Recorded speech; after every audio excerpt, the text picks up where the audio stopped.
Oke, halo semuanya. Selamat datang di channel Tech Thinker. Dalam video kali ini saya akan menjelaskan mengenai Teachable Machine dan pengaplikasiannya dalam series kali ini. Nah, jadi Teachable Machine sendiri adalah sebuah web-based application di mana dia dapat digunakan untuk membuat model. Jadi kita hanya perlu memasukkan data lalu dia akan mengeluarkan model machine learning.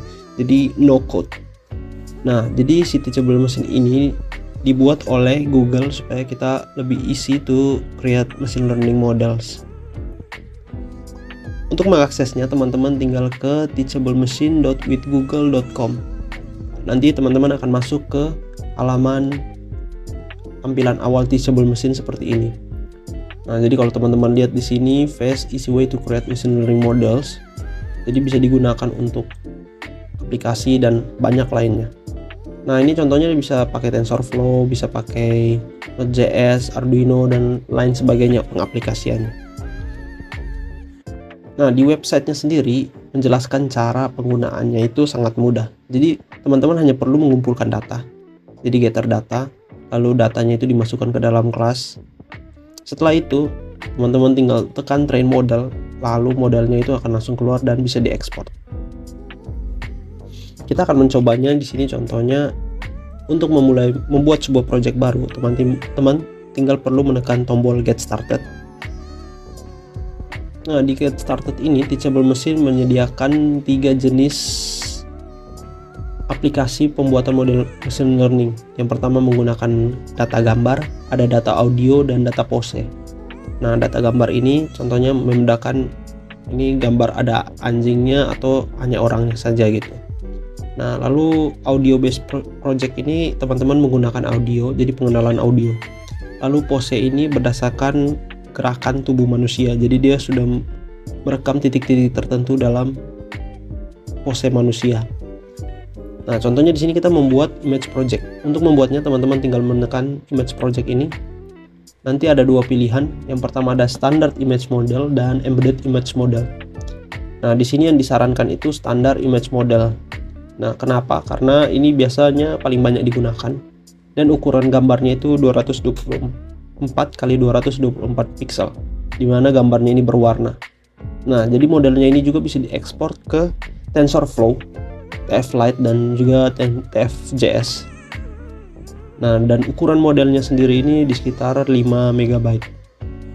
Sedangkan embedded image model ini biasanya digunakan untuk pengaplikasian machine learning untuk sistem-sistem embedded, seperti contohnya teman-teman ingin menggunakan model ini di microcontroller atau mikrokomputer seperti Raspberry Pi.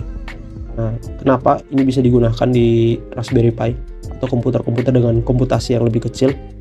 Karena yang pertama, ukuran gambarnya itu hanya 96 pixel x 96 pixel. Lalu gambarnya itu juga grayscale, jadi proses komputasinya itu lebih ringan lah kalau dibandingkan dengan yang color. Nah, ini juga bisa diekspor ke TF-Lite, jadi TensorFlow versi Lite.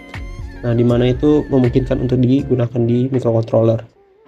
Bisa juga TF-Lite dan TF.js. Nah, di sini ukuran modelnya itu di kisaran 500 KB. Nah, karena kasus di sini saya akan menggunakannya di komputer, jadi saya memilih standar yang image model ini saja. Setelah masuk, nanti teman-teman akan ada di menu seperti ini. Nah, di bagian sini ada navigation bar-nya. Di sini bisa buat project baru, terus open project dari Google Drive kita contohnya. Lalu open project from file, download project as file, dan sebagainya. Nah, di sini juga ada tutorial sederhananya bagaimana cara gather sample, train model, dan juga export model. Nah, di bagian sini ada kelas. Jadi contohnya kita ingin membedakan gambar anjing dan kucing. Kita tinggal perlu masukin kelasnya saja di sini anjing. Nah, nanti kita tinggal upload datanya. Teman-teman bisa menggunakan webcam. Di sini nanti baru kita coba bisa menggunakan webcam untuk mengumpulkan data secara real time, atau menggunakan upload di mana kita bisa memilihnya dari Google Drive dan juga file lokal di komputer kita. Nah, di sini kita juga bisa mendelete class, disable class, remove sample. Remove sample ini meremove data-data yang ada dalam kelas ini. lalu download sampel. Kita juga bisa mendownload sampel atau gambar yang ada dalam kelas ini, dan juga save sampel to drive. Nah, jadi kelasnya ini kita bisa menambahkan misalnya kucing seperti tadi, lalu menambahkan gambar di sini. Lalu di bagian bawahnya juga kita bisa menambahkan nama kelas baru atau menambahkan kelas baru. Tinggal tekan saja, nanti ada kelas 3 tulisannya, kan ini gambar ayam, dan seterusnya sampai cukup banyak kelas. Jadi nanti gambar, misalkan gambar anjing kita masukkan di sini, kucing kita masukkan di sini, ayam dimasukkan ke sini. Setelah semua data sudah terkumpul, kan tadi langkah-langkahnya itu pertama gather samples. Nah, di bagian ini tuh gather samples-nya ini. Langkah kedua yang akan dilakukan adalah kita akan train model kita. Train model itu cukup sederhana. Jadi kalau sudah masukkan gambar, biasanya tombol ini berubah warna biru. Teman-teman tinggal tekan train model, langsung modelnya ini bisa dibuat atau dilatih oleh teachable mesin ini. Di sini juga ada pengaturan tambahan seperti epoch, dimana ini berapa sampel yang harus kita latih per siklusnya. Lalu ada juga batch size, ada learning rate. Semakin besar learning rate-nya itu semakin stabil atau enggak, nanti teman-teman bisa lihat di sini. Nah, kalau ini nanti teman-teman bisa ubah untuk mengatur tingkat akurasi dan presisi dari model yang ingin kita buat. Nah, nanti setelah itu, setelah modelnya di training, hasilnya itu akan ada di sini. Jadi kita bisa ekspor modelnya. Kalau teman-teman lihat di sini ada pilihannya, ada TensorFlow JS, ada TensorFlow, ada TensorFlow Lite. Nah, TensorFlow JS ini teman-teman bisa ekspornya dalam Cerebral Link atau download. Di sini juga ada diberikan kode-kode sederhana untuk teman-teman bisa menguji coba menggunakan model yang sudah dibuat. Nah, di sini ada TensorFlow biasa. Kalau teman-teman pakai Python, ini bisa digunakan di sini. Ada convert ke mode Keras dan juga save model. Nah, di sini juga sudah diberi contoh Kerasnya itu seperti apa.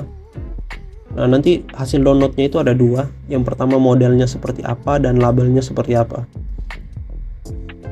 Nah, kalau teman-teman lihat, ini dia resizing ke 224 x 224 pixel seperti yang tadi kita bilang, yang di awal pengaturannya juga. Kita juga bisa menggunakan OpenCV di sini untuk menampilkannya. Nah, jadi teman-teman tinggal lihat di sini, dia membaca kamera, lalu kamera itu akan meresize gambarnya, lalu dimasukkan ke bagian model prediction. Nanti dia prediksi gambarnya, lalu hasilnya itu akan berupa di sini kelasnya dan confidence score-nya. Ada juga yang terakhir TensorFlow Lite.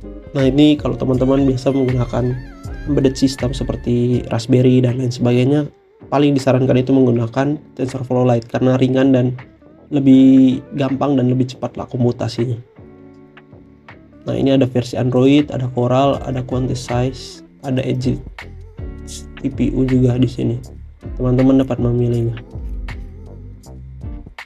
Teman-teman juga bisa nanti langsung menguji coba model kalian di sini di preview ini.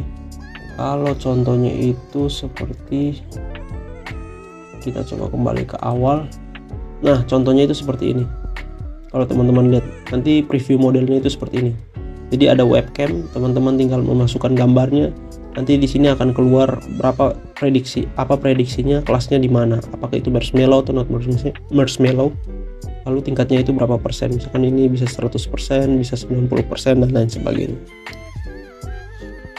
Baik, demikian video kali ini mengenai pengenalan fitur-fitur pada Teachable Machine. Sampai jumpa di video selanjutnya, di mana kita akan membahas mengenai pembuatan project untuk membedakan antara gambar anjing dan kucing dengan menggunakan Teachable Machine.